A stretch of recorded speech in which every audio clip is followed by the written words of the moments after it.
Anyway, the Sunday Telegraph now has a revelation that will shock anyone who's had to deal with the public sector. Apparently, the NHS is failing because of pointless, endless bureaucracy, Diane. You are not going to believe this. So the Telegraph say Dr. Caldwell says the horribly inefficient paperwork around patients is moving in and out of the wards is fueling the NHS delays.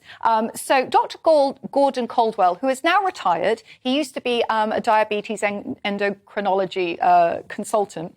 He has this campaign, and what he does is he takes photographs of the amount of paperwork he has to fill in next to himself to sort of demonstrate, because he's not a short man, he's 5'10". So he sort of takes photographs of himself next to all these bits of paper to say, this is how much we have to fill in.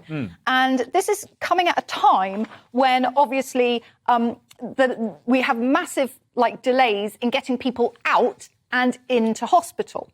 So the latest figures show almost 6 in 10 patients who were well enough to be discharged were stuck. So these are patients who are well enough to go home. Yeah. 60% of patients in the hospitals are well enough to be discharged and go home, but they're not because of this paperwork, because of just bureaucratic logjams. Because what happens is that when they have an issue come up, he says, we don't want anybody to have complications, but what they do is they invent a new form. Instead of kind of putting the complication in with an existing form to streamline the process, they just generate a new form. And this is kind of an example of just too much paperwork. And you know how they're saying, we're digitising in NHS, that'll help. It's not, because now it means you've just got a load of doctors filling in the same paperwork, but on a computer now. Right. And there's systems that don't talk to each other. So it's just recreated the paper forms in a digital sense, instead of this, smooth system that everything's integrated.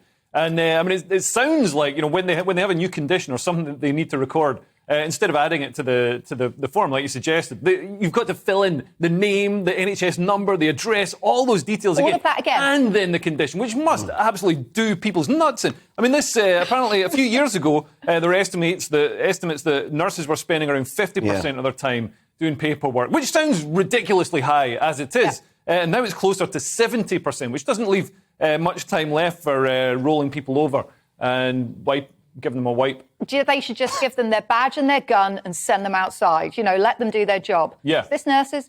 So, because it also happens in the police, doesn't it, as well? Yeah. Dan, what do you think of this? Well, I've been up to the hospital recently with my children, and it's ridiculous the amount of paperwork.